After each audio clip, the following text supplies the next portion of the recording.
If you want, you know, I can talk to him. I sort of speak his language. Yeah? What's that, douche? I don't even know how I speak sometimes. Where's Lance? No clue, dude, but take a chill pill, would you? No, I'm not gonna take any pills, all right? Neither should you. You shouldn't do any of this shit. All right, drugs are bad. Just say no. Never chill, never chill, never chill. Hey, listen, I know you're upset, but there's no need to ruin everybody else's night, you know? You know, one of the things that I love about working on location as opposed to in a studio is the fact that you're dealing with real space, physical space, and it's because it's not some place that you're at every day.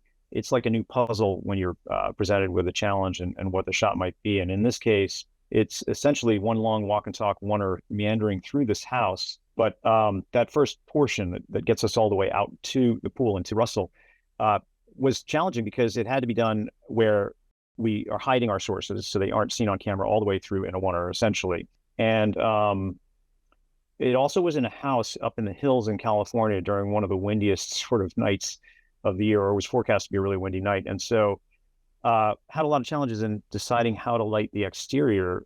You know, typically I would often use possibly a balloon, or I might use a condor and a sort of a light box setup, moonlight kind of effect, or street lights and things like that. But the winds were going to be pretty strong. So we had to figure out alternate ways that would be safe, that we could continue to shoot.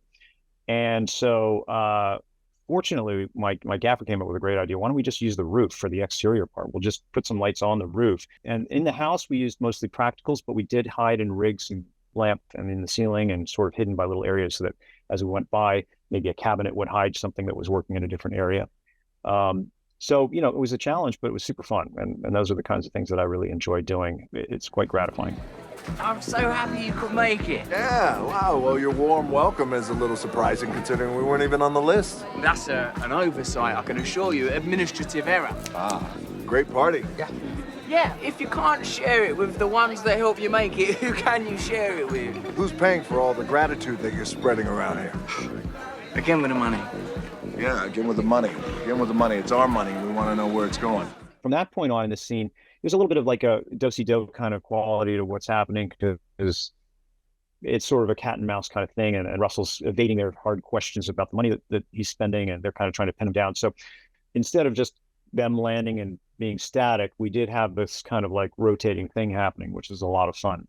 I shot another show years earlier for the same executive producers, called Entourage. And one thing that both of these shows have in common is that the idea is that they want the camera to sort of make the viewer feel like you're part of that group. You're within their world and you're traveling with them. In the case of Entourage, it's like you're maybe a fifth member of the group of guys hanging out. In Ballers, that you're with Dwayne Johnson and Rob Corddry in particular, as they're navigating the world of high finance and sports. So but both of those shows, what they have in common, I think, is that they're trying to show a very glitzy side of whatever arena it is. In the case of Entourage, it's the entertainment industry and film business. In Ballers, it's pro sports. And so a certain amount of gloss and high tech, shiny cars, big mansions, that's a big part of the whole thing in Ballers in particular. So I feel like a show like that lends itself to showing off a little bit. It's all a matter of perception.